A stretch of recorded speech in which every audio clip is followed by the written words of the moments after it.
So I got my hands on the Realme 5 Pro. In today's video I'm going to share my thoughts about it. I want to thank my friend Darshan who made this video possible. So without any further delay, let's get into the video.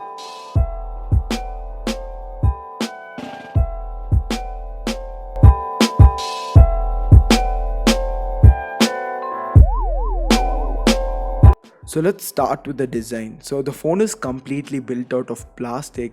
As you've seen in older Realme phones, you got the diamond ring pattern. Along with it, you got the gradient look. Together you get a glossy finish.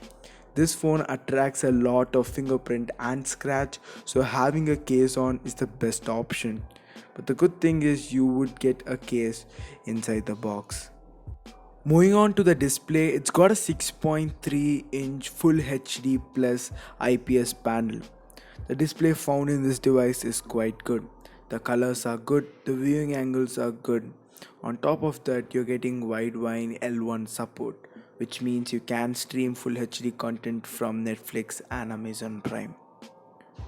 Moving on to the audio, you got a single down firing speaker which gets pretty loud.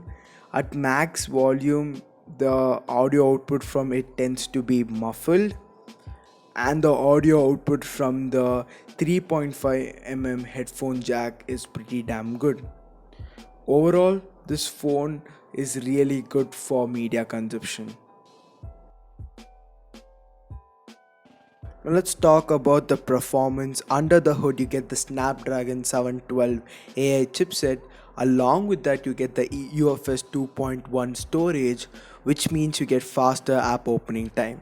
The overall performance found in this device is really good.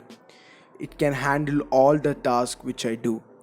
And when it comes to gaming, I didn't find any lag or hiccup while gaming, and after gaming it didn't heat up much. So when it comes to gaming and to my day-to-day usage, this phone held up really good. So talking about the software experience, so you've got ColorOS which is running on Android 9. The software experience found in this device is quite good, especially when you compare to its competitors like the Vivo Z1 Pro. It does a really good job. It's got few good customization features which are really handy. Though it's not as good as stock Android, it's somewhere close to it. Moving on to the camera section, you have a quad camera setup. The primary camera being a 48 megapixel camera. The photos which come out of it, it's got detail, the colors are good. The good thing is it comes with camera to API enabled, so you can use Gcam. Moving on to the next lens, you have a wide lens. So this is one of my favorite lens. Though it can't capture the detail, it's got good colors. Moving on to the next one, which is the new one, which is the macro lens.